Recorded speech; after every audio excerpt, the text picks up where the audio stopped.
Hello and welcome back to Boxing Social in association with Betfred. My name is Ayman Khan and I'm here at the Peacock Gym in London ahead of Lyndon Arthur versus Anthony Yarde. Epic rematch coming up at the weekend. With me is the one and only Ricky Funez, who is training Hamzah Sheeraz for his fight with Bradley Skeete. Ricky, how's life treating you? Life is great. Thank you so much. Appreciate it. Life is great, but life is also cold. A completely different climate, as we were saying off camera, than compared to the USA. But Ricky, before we get into everything, I want to speak to you for quite a bit. I mean, we saw Hamzah Sheeraz last out against Usyk-AJ, good performance. But first of all, I just want to touch about you in terms of your training and your philosophies with Hamzah. What is it like in the time that you've had Hamzah with you at the gym that you've kind of embedded with him? Because he's a talent, very much a young talent coming through who's, by a lot of people, a lot of boxing observers seem to think he'd be someone who could potentially be someone who wins titles at multiple weights. Look, man, when they reached out to me probably over a year ago about Hamzah, I didn't think much about him. And when I started working with him, the discipline that he has, how mature he is for his age, it made my job really easy. I didn't want nothing to do with boxing until I started working with him, you know? And our last camp was amazing. You know, we got that victory. Now, training for this fight, we started way earlier. We went to Dubai for 2 weeks. We started losing weight there, which it was not a lot, you know, because he was very self-disciplined to maintain his weight.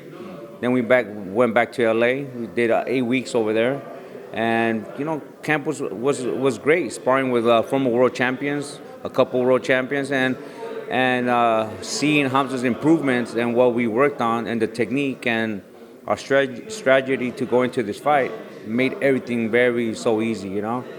And like I told Hamzah, even though Skeete is a little bit older, at 34 years old, I don't know what it is, I just told him you can't underestimate a fighter like him. You know, he got skills, he has experience, and that's one thing we don't want to do. You know, take him for granted. So, you know, we're well prepared. Hamzah's well prepared for this fight. We're both confident. Just take me back to those initial stages of you when you first had Hamzah in the gym. What was it initially, specifically, you were looking from him in terms of what you wanted to see from him in the ring, in terms of like what you could work with? You know what, his desire to really want to be there. It's, you know, not a lot of people could do this, leave their home, leave their families, and abandon them and go to another side of the world and train. When I saw Hamzah, he has both power in both hands, which is a God-given gift. You know what I mean? He could fight left-handed, he could fight right-handed. What mostly makes my job easy with Hamzah and it showed me a lot is that he listens. And not only he listens, he practices what I tell him to do. So that makes my life easy. Yeah, Hamzah as well, he's got that style where although he's tall and he's rangy for the weight, he likes to kind of get in there, mix it up and fight on the inside and get those knockouts. Is that something that you like as well in terms of honing that side of him? Well, you know, my mentor has been Goossen. Yep. Goossen raised me, and that's one of the main things that Joe loves teaching his fighters. But I like teaching both. I like picking different trainers' brains. Freddie Roach, Robert Garcia, Abel Sanchez. I like picking Buddy McGirt. You know, I like fighting on the inside and I like fighting on the outside, which makes my job easy. And when Hamzah is able to apply that to his arsenal, it's going to make everything easy. You got to learn how to fight both ways. You know, one thing Joe taught me, he goes, Ricky, if you fight against somebody and he doesn't know how to fight on the inside, he's going to be a dead meat. You know, you got to learn how to do both. Fight on the outside and fight on the inside. So it's great. Hamzah could do both. Yeah, that's a part of I think the other side of what people have seen with Hamzah is he loves to mix it in on the inside, but with a fighter of his, that he has the aspects that he brings into the ring with the range that I mentioned and the long arms too. They want to see him as well kind of do the stuff on the outside, bring out the jab and just kind of keep it easy. Yeah. How good is that side of Hamzah's game as well? Oh, it's great, man. Look, he could use his jab. He could fight from outside. He could use his feet. He could do both. Head movement. He could use all that. He's a full fighter, I could say. You know, he has the power. He has he could fight on the outside. He could use his reach, and he could fight on the inside. What more than that would I want? You know, I'm happy and very content with Hamzah the way he is. I just believe God has blessed him with some skills that a lot of fighters don't have. You know, the most important thing is the skill that he has is the self-discipline. I could go out, I could leave food on the table, and it's not been touched. And in this sport, it's hard. So, and for his height and the muscles that he's built during this camp, we're making weight perfectly without him struggling. We've been feeding him his 2 meals a day now. He's able to enjoy water and eat. Simple as that.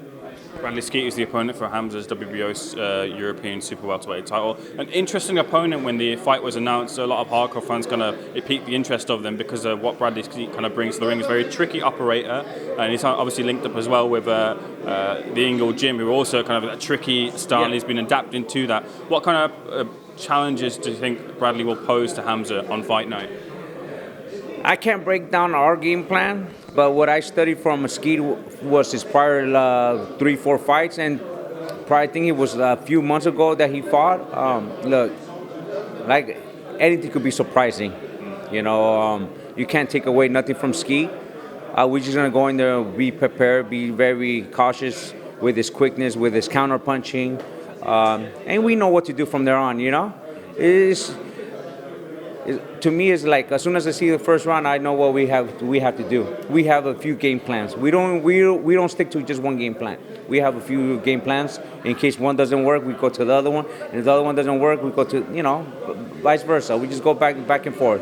But I believe it's going to be a good, challenging fight for Hamzah, and this is one of the fights that's going to put Hamzah on the map here in England. I just want to get your thoughts, Ricky, on a couple of other things before we bring it back to Hamzah. Over the weekend, we saw a massive upset in George Kambosos beating Teofimo Lopez on the scorecards, dropped him on the way, and got up off the canvas on the way as well. An epic fight. Just your thoughts on that? Well, Lopez is from my country. I'm from Honduras, so I was not able to see the whole fight. I just saw clips here and there. One of the things that I could say is that when you have a fighter like Lopez, you can't get comfortable when you're out of the ring for so long. You can't underestimate a fighter like Kambosos. I never even seen Kambosos fight, be honest with you. You know that? Until I saw clips of him and I go, wow, how can Lopez let this fight go to waste like that? I keep hearing stories from different people that he didn't have a game plan for the fight. I have to see the fight myself, So when I get back to America, I'm going to sit down and entertain myself watching these fights, I think it's interesting that now that George Kambosos has won, you've got your likes of Ryan Garcias, Devin Haney's, Gervonta Davis calling out George Kambosos for that fight. Everybody's going to call out because now they're going to see, this is easier fight than Lopez, That's the target. There's a lot of skilled fighters that could see Kambosos, I'll beat him. But look, if you got in there with Lopez, you took all those belts, and like Kambosos, he worked his whole life to get to where he's at. Now he's telling, hey, you want to fight me, you got to come to my town, which I agree. You go to his hometown, try to take it, and that's the way it's got to be. Anthony Joshua has been doing an American tour. He's visited a number of gyms, a number of trainers. I've seen online a lot of people kind of suggesting Anthony Joshua to go to kind of Joe Goossen and maybe kind of spend that time there, maybe learn off Joe. Has he been? Do you know if he will? I'm not sure. He hasn't been to my gym. I know he was at my few friends of mine, Roberts, and he was at Canelo's team. He's been to a few trainers. He went to my boy Ronnie Shields in Houston. He just hasn't gone to my gym. I would love to work with Joshua one of these. If the opportunity presented itself. Look, I always say this: Joshua has the ability to win that fight against Usyk. I feel like he didn't put his will on him and his weight on him and put that pressure on Usyk like he should have. But that's an opportunity. If the opportunity presents itself to train or work with Joshua, that'd be great. What do you think he needs? A lot of people kind of mention he needs that bit of dog like your Diego Corrales is that sort of kind of thing, like your Joel Casamoyo's, that sort of kind of nature to bring into the ring in a rematch. Do you think that's what he needs to kind of take it? For Joshua? Yeah. For Joshua would be using his boxing skills, putting pressure, walking him down. Look, he's a big guy. If you're a big guy, you got to use that. Work on speed. Most important to me, like what I learned from Joe is keep your hands up all the time. You put that pressure, you walk him down with a jab and force your weight on him. I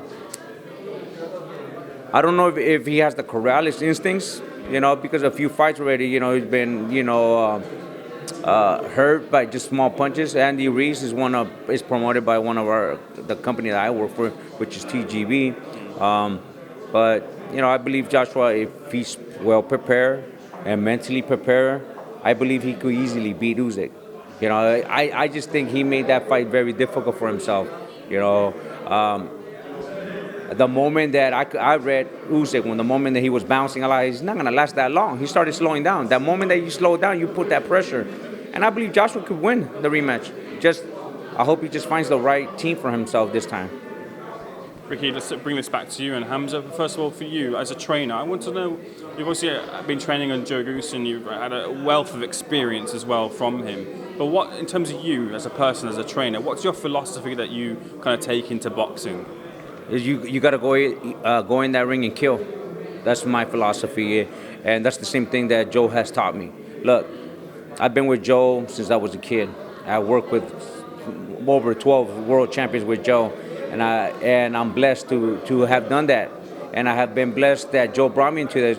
The most fight was Diego Corrales. I worked with Soto Caraz when we fought Mike Jones. There's a lot of world fighters that you pick from them. And remember this, I could bring that technique and try to bring it into Hamzah, but Hamzah is his own fighter. But what I love doing is putting that into his arsenal and have it in the back pocket just in case we need it. You know what I mean? But that's one of the main things, working, getting the experience from all these world champions. And thanks to Joe Goossen and the Goossen family, I have the opportunity to teach that into my future world fighters. And finally this weekend, Hamzah Sheeraz, Bradley Skeete, what can we expect to see from Hamzah Sheeraz? I believe Hamzah's going to knock him out. And we're mentally prepared for anything, if it goes decision or it doesn't. But we're mentally prepared. Like I told Hamzah, if the knockout comes, let it come. But other than that, we're well prepared for everything. Ricky, a pleasure speaking to you. Thank you so much for speaking to Boxing Social. All the best at the weekend. Thank you, brother. Thank you so much.